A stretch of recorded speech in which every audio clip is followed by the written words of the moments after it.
अहिलेको समयमा स्मार्टफोन नचल्ने व्यक्ति त बिरलै मात्र भेटिन्छ होला। Facebook, Insta, Viber, WhatsApp, TikTok, YouTube जस्ता एपहरू त पक्कै पनि हुने नै भयो। यी बाहेक दैनिक जीवनमा प्रयोग हुने र हाम्रो दैनिकीलाई थप सहज बनाउने केही एप्सहरू बारे जानौँ। अहिले हामी सोशल मिडियामा रिल्स, सर्ट्स भिडियोहरू खिचेर धेरै नै पोस्ट गर्छौँ। त्यसले डिजिटल क्यामेराबाट खिचेको जस्तो सिनेमेटिक भिडियोहरू बनाउन चाहनुहुन्छ भने ब्ल्याकम्याजिक क्यामेरा वा फाइनल कट क्यामेरा एप प्रयोग गर्नुहोला, जसमा तपाईले frame rate, shutter speed, white balance र आइएसओ लेन्स करेक्सन मिलाएर चाहेको जस्तो भिडियो खिच्न र खिचेको भिडियोहरूलाई एडिट गरेर आकर्षक बनाउन चाहनुहुन्छ भने चाहिँ क्यापकट एप प्रयोग गर्नुहोला। त्यसमा फ्री भर्जनमा नै तपाईले राम्रो भिडियो तयार पार्न सक्नुहुनेछ। अब लागौँ दैनिक प्रयोग हुने फाइनेन्सियल एपतर्फ। तपाईको आफ्नो एकाउन्ट भएको ब्याङ्कको एपबाट त पक्कै पनि क्यूआर ट्रान्जेक्सन गरिरहनु भएकै होला। त्यस्तै ब्याङ्क टु ब्याङ्क ट्रान्सफर गर्न र अरू धेरै पेमेन्टहरू गर्नका लागि कनेक्ट आइपीएस छ, जसबाट दिनमा 2 लाखसम्म ट्रान्सफर गर्न मिल्छ र वालेटहरूमा ई सेवा, फोन पे, आइएमई पे, खल्ती, नेपाल पे मध्ये कुनै न कुनै त चलाइरहनु भएकै होला। घरमा बसी सपिङ गर्न रुचाउनुहुन्छ भने ई कमर्स एप दराज र हाम्रो बजार थजै छ। त्यस्तै फुड डेलिभरीको लागि पठाउ फुड, फुडमान्डु र विशेष गरी रातिको समयको लागि अर्डर गर्न चाहनुहुन्छ भने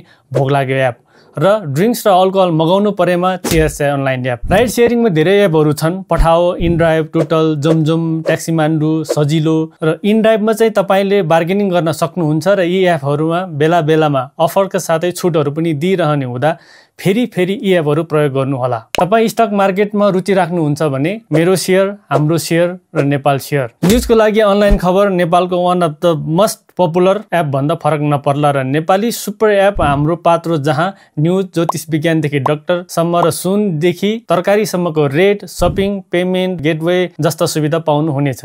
इभी गाडी चलाउनुहुन्छ भने चार्जिङ स्टेसन कहाँ छ भनेर हेर्नको लागि चार्जिङ स्टेसन नेपाल भन्ने एप छ र घरमा केही सामानहरू बिग्रेको मर्मत गर्नु परेमा सजिलो सेवा र किरानाको सामानहरू मगाउनु परेमा किराना एप। नेपाल सरकारको सेवा तथा जानकारीको लागि नागरिक एप, जसमा digital driving licence, PAN card, police report बनाउन र नागरिकता पासपोर्ट, बत्तीको बिलदेखि धेरै कुराहरू जानकारी पाउन सकिन्छ। अब कुरा गरौँ अहिले विश्व तताइरहेको एआई एप्स डिपसिक र च्याट जीपीटी, जहाँ तपाईले कोडिङ, डाटा एनालाइसिसदेखि तपाईको मनमा लागेका हरेक जिज्ञासाहरूको सहज रूपमा समाधान पाउनुहुनेछ।